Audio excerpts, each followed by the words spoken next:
Hey everybody, so I'm out here with a 2013 Jeep Wrangler, and I know usually I'm doing building videos, but today I'm going to do a little bit of automotive stuff, just something else that I'm into, and wanted to show you guys something might help some of y'all in the future. So let me get this thing set up and I'll try and get into the video.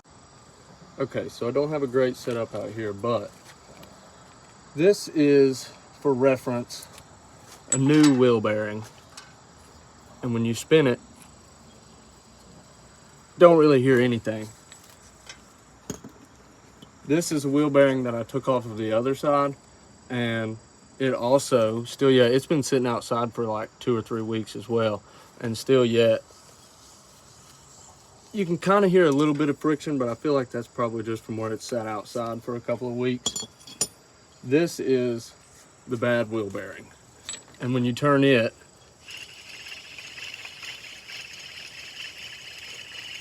makes a pretty distinct sound, and when you get driving down the road, it gives it a hum at about, I don't know, it starts up at about 40 miles per hour and just kind of almost sounds like a tire roar. But that is pretty much what I've got to show.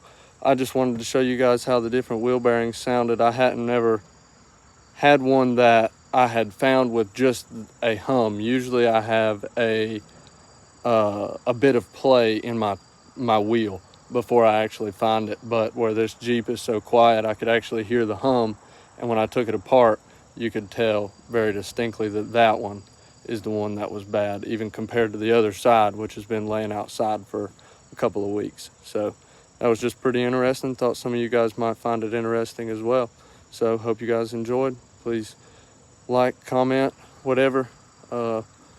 Anything you guys have, feel free to throw it in there. I'm just winging this automotive stuff. It's just a hobby of mine, really. So thanks.